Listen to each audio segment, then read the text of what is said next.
Hello అండి, నా పేరు మహతి. నేను ఇప్పుడు చెప్పే కథ అశోక్ కూనపరెడ్డి గారు రాసిన అమ్మ మనసు. విజయవాడ శివార్లలో ఉన్న ఆ పెంకుటింటి వసారాలో వాలు కుర్చీలో కూర్చుని ఆలోచిస్తోంది 70 ఏళ్ళు పైబడ్డ అన్నపూర్ణ. ఎండాకాలమైనా సాయం సమయం కావటంతో ఇంటి ముందున్న బాదం చెట్టు గాలికి ఊగుతుంటే వస్తున్న చల్లటి గాలికి ఆమె మనసు కొంచెం తేలికపడింది. ఇక ఈ రహస్యం నేను దాచుకోలేను అనుకుంది అన్నపూర్ణ. ఆ రోజు 10వ సారి. ఇవాళ కొడుకు శంకరానికి ఆ విషయం చెప్పేసి మనవరాలు ఆమెని పెళ్లి ఖాయం చేసేయాలనుకుంది. సరిగ్గా అదే సమయానికి మిల్లు నుంచి వచ్చిన శంకరం వసారాలో చెప్పులు విప్పి తల్లి వంక అభావంగా చూశాడు. ఒక్కగానొక్క కొడుకైన శంకరం దగ్గరలో ఉన్న ఒక రైస్ మిల్లులో పద్దులు రాస్తాడు.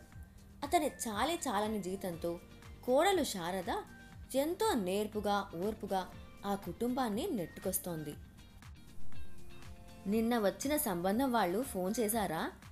ఏమన్నారు? అంది అన్నపూర్ణ శంకరం వైపు ఆదుర్దాగా చూస్తూ. అమ్మాయి నచ్చిందట, కట్నం కూడా వద్దన్నారు. కానీ పెళ్లి ఖర్చులకని 2 లక్షలు అడుగుతున్నారు. నా వల్ల కాదని చెప్పేశాను. 50,000 లక్షో అయితే అప్పో సొప్పో చేసి తెస్తాను. 2 లక్షలు నేనెక్కడి నుంచి తెచ్చేది? అన్నాడు శంకరం తల్లి వంక చూడకుండా ఎటో చూస్తూ. ఆమెనికి పెళ్ళిడొచ్చింది. సంబంధాలు చూడమని కొద్ది నెలలుగా శంకరాన్ని పోరుతోంది అన్నపూర్ణ. ఇంతకుముందు వచ్చిన 1-2 సంబంధాలు అమ్మాయికి డిగ్రీ లేదు, ఉద్యోగాలు రావని తిరస్కరించారు. అయితే ఎవరి ద్వారానో తెలుసుకొని నిన్న వచ్చిన సంబంధం అన్ని విధాలా బాగుంది. బంగారు బొమ్మలా ఉండే ఆమెని వాళ్ళకి నచ్చింది.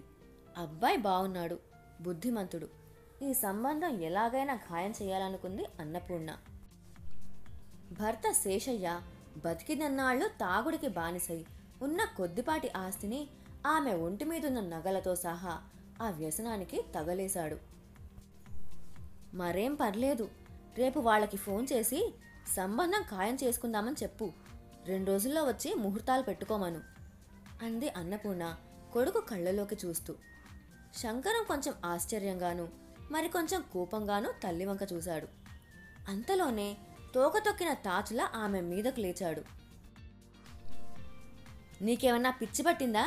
నువ్వు సంపాదించిన లక్షలు ఏమైనా మిగిల్చావా వాళ్ళకివ్వటానికి? నీ దగ్గరేముంది? మెడలో ఓ నూలుతాడు తప్ప. అసలు నా మీద నీకేం ప్రేమ ఉంది? నాకేం మిగిల్చావు? అన్నాడు అసహనంగా.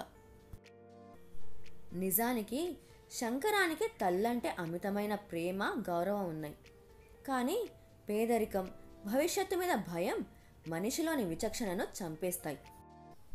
ఉన్న కొద్దిపాటి ఆస్తిని ఒంటి మీదున్న బంగారంతో సహా అడ్డు చెప్పకుండా తాగుబోతు తండ్రి చేతిలో పెట్టి తనకేమీ మిగల్చలేదన్న అసంతృప్తి శంకరానికి తెలియకుండానే అతనిలో జీర్ణించుకుపోయింది.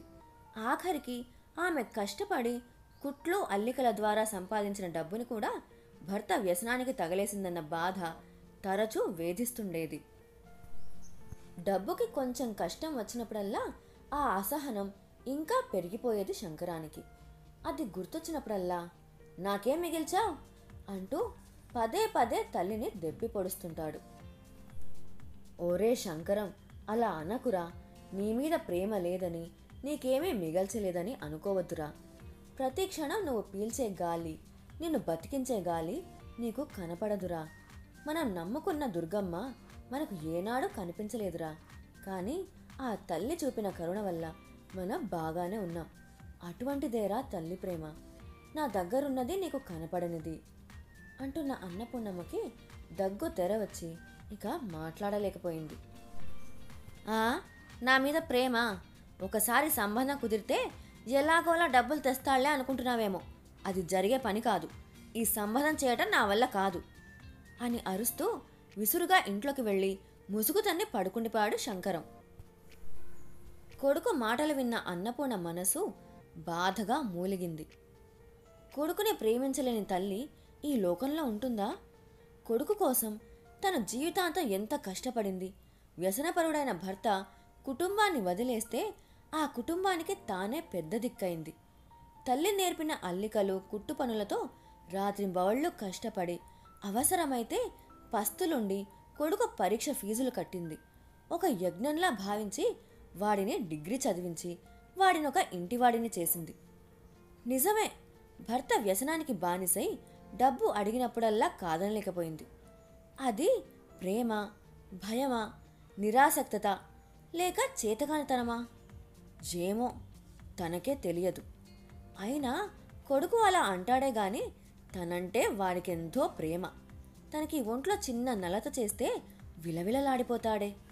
తను తినకపోతే వాడు మెతుకు ముట్టడే అనుకున్న అన్నపూర్ణమ్మకి అప్రయత్నంగా కళ్ళలో నీళ్లు తిరిగాయి.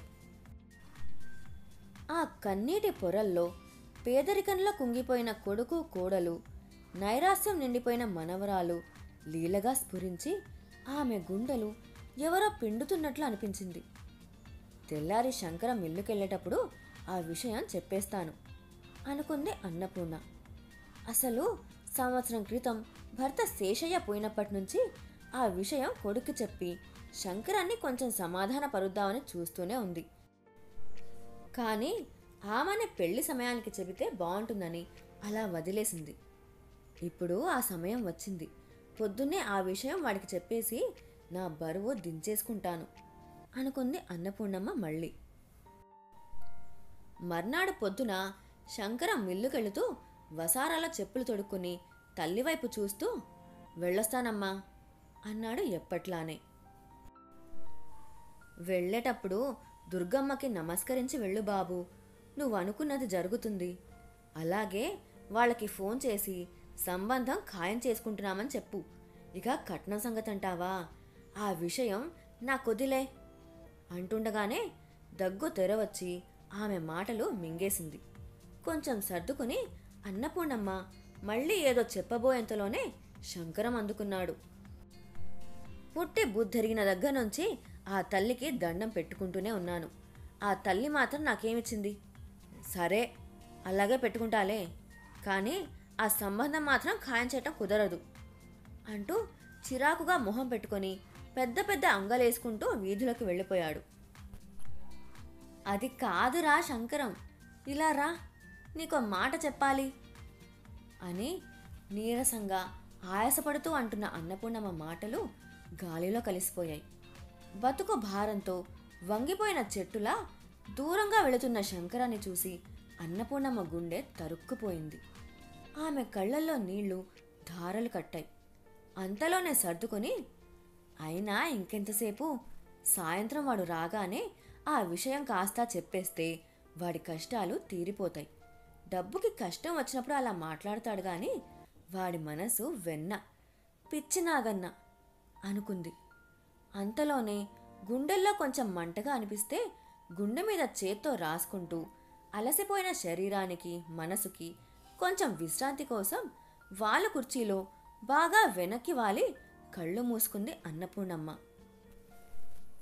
సాయంకాలం మిల్లు నుంచి ఇంటికి వస్తూ దూరం నుంచి ఇంటి ముందు గుంపుగా ఉన్న జనాన్ని చూసిన శంకరం మనస్సు ఏదో కీడు శంకించింది. ఆతృతగా ఇంటి వాకిట్లోకొచ్చాడు. వసారాలో వేసిన నులక మంచం మీద అన్నపూర్ణమ్మ నిర్జీవంగా పడి ఉంది. పక్కన కూర్చుని భార్య శారద, కూతురు ఆమని భోరుమని విలపిస్తున్నారు. రోజూ తన కోసం గుమ్మంలో వాలు కుర్చీలో కూర్చుని ఎదురు చూస్తూ తను రాగానే ఆప్యాయంగా పలకరించే అమ్మ అలా నిర్జీవంగా ఉండటం చూసిన శంకరం గుండె ముక్కలైంది. నన్నొంటరిని చేసి వెళ్ళిపోయావా అమ్మా? నీ మనవరాలి పెళ్లి గురించి అంత తాపత్రయపడ్డావు, దాని పెళ్లి చూడకుండానే వెళ్ళిపోయావా అమ్మా అంటూ తల్లి శవం మీద పడి గుండెలు పగిలేలా ఏడవసాగాడు శంకరం. ఇంతలో అదే వీధిలో ఉండే శాస్త్రిగారు వచ్చి శంకరం భుజం మీద చెయ్యి వేశారు. ఈ ఎండలకి గాలులకి తట్టుకోలేకపోయింది బాబు పెద్ద ప్రాణం. గంట క్రితం గుండె ఆగి చనిపోయింది. బాధపడవద్దు, జరగవలసింది చూడు అన్నారు బాధ్యతను గుర్తు చేస్తూ. స్నేహితులు శాస్త్రిగారి సాయంతో ఆ రోజు తల్లి అంత్యక్రియలు ముగించి ఇల్లు చేరిన శంకరానికి వసారాలో ఖాళీగా ఉన్న వాల కుర్చీ చూసేసరికి తల్లి గుర్తుకు వచ్చి గుండె చెరువైంది. అలా ఏడుస్తూనే తెల్లవారుజామున ఎప్పుడో మగత నిద్రలోకి జారాడు శంకరం. శంకరానికి మెలకువ వచ్చేసరికి రెండో రోజు కార్యక్రమం చేయటానికి వచ్చిన సిద్ధాంతి గారు వసారాలో కూర్చునున్నారు. శంకరం స్నానం చేసి సిద్ధాంతి గారితో కలిసి కృష్ణా నదీ తీరాన తల్లిని దహనం చేసిన ప్రదేశానికి చేరుకున్నారు. ఎండల వేడికి తల్లికి పెట్టిన చితి పూర్తిగా ఒక్క కర్రపుల్ల కూడా మిగలకుండా కాలిపోయి బల్లపరుపుగా ఒక అంగుళం మందమైన చితాభస్మంగా మారిపోయింది. ముందుగా సిద్ధాంతి గారు శంకరాన్ని చితికి ఒక పక్క కూర్చోబెట్టి పూజ చేయించారు. ఆ తర్వాత ఆయన ఇంకొక పక్క కూర్చుని ఒక చిన్న కర్రపుల్ల శంకరం చేతికిచ్చి తల్లిని చితి మీద ఏ విధంగా కూర్చోబెట్టారో అలాగే ఆ చితాభస్మ మీద తల, కంఠం, కడుపు, చేతులు, కాళ్ళు భాగాలుగా వచ్చేలా బొమ్మ గీయమన్నారు. తనతో తెచ్చిన 5 మట్టి కుండల్ని శంకరానికిచ్చి ఆ బొమ్మలోని ఒక్కొక్క భాగం నుంచి అస్థికల్ని ఏరి కొంచెం కొంచెం ఒక్కో కుండలో వేయమన్నారు. శంకరం అలాగే చేస్తూ సరిగ్గా కంఠభాగంలో అస్థికలు ఏరుతుండగా తళతళలాడుతూ లావుపాటి గొలుసొకటి బయటపడింది. సిద్ధాంతి గారు దాన్ని చూస్తూ, లక్షలు ఖరీదు చేసే బంగారు గొలుసు బాబు, నూలు అల్లిక తాడే కదా అని ఆమె నుంచి నిన్న దాన్ని వేరు చేయలేదు. ఆ గొలుసు ఎవ్వరికీ కనపడకుండా మరెవ్వరికీ దక్కకుండా నీకు మాత్రం అందేట్లు చేసినట్టుంది ఆ తల్లి. అమ్మ మనసు అంటే అదే బాబు. మంచులా తాను కరిగిపోతూ అన్నీ తానే పిల్లల అవసరాల్ని తీరుస్తుంది. అందుకే జన్మ జన్మలకి ఆ రుణం తీర్చుకోలేనిది అంటున్నాడు వేదాంత ధోరణిలో. శంకరానికి సిద్ధాంతి గారి మాటలు లీలగా మాత్రమే వినిపిస్తున్నాయి. తల గిర్రున తిరుగుతోంది. సంవత్సరాల తరబడి కష్టపడి సంపాదించి తండ్రికి తెలియకుండా దాచిన డబ్బుతో చేయించిన గొలుసు అది.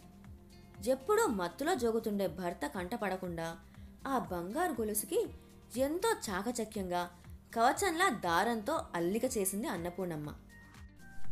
సంవత్సరాల తరబడి ఆ బంగారు గొలుసుని అల్లిక తాడులా ధరించి తండ్రి దగ్గర నుంచి దాన్ని కాపాడి తనకు అందించడానికి ఆ తల్లి పడ్డ తపన, ఆవేదన అర్థమైన శంకరానికి భూమి తలకిందులవుతున్నట్లు అనిపించింది. అటువంటి దేవతనా, నా మీద నీకేం ప్రేమ ఉంది అని ఈసడించాను. అటువంటి అమృతమూర్తినా, నాకేం మిగిల్చావు అంటూ కర్కశంగా పదే పదే దెప్పి పొడిచాను. అంతటి ప్రేమని నీ గుండెల మీద గుంభనంగా దాచుకున్నందుకేనా అమ్మా ఆమెని పెళ్లి ఖాయం చేయమని అంత ధైర్యంగా చెప్పావు అనుకుంటుంటే శంకరం కళ్ళల్లో నీళ్లు ధారలు కట్టాయి. భూమి రెండుగా చీలి తను పాతాళ లోకానికి వెళ్ళిపోతున్నట్లు అనిపించింది. చనిపోయి నీ మనవరాలి పెళ్లి జరిపిస్తున్నావు కదమ్మా, నీ రుణం ఎన్ని జన్మలెత్తినా తీర్చుకోలేనమ్మా. నేను ఓడిపోయానమ్మా. నిజానికి ప్రతి కొడుకు అమ్మ మనసు అర్థం చేసుకోలేక జీవితాంతం ఓడిపోతూనే ఉంటాడమ్మా అనుకుంటూ కుమిలి కుమిలి ఏడ్చాడు శంకరం. ఇంతలో సిద్ధాంతి గారి పిలుపు విని ఉలిక్కిపడి ధారగా కారుతున్న కన్నీళ్లు తుడుచుకున్నాడు. రేపే వాళ్ళకి ఫోన్ చేసి ఆ సంబంధం ఖాయం చేస్తానమ్మా అనుకుంటూ తల్లికి మనసులోనే నమస్కరించుకుని ఆ మందపాటి బంగారు గొలుసుని చేతిలో గట్టిగా అదిమి పట్టుకుని తల్లి అస్థికలతో కృష్ణా ప్రవాహం వైపు నడవసాగాడు శంకరం.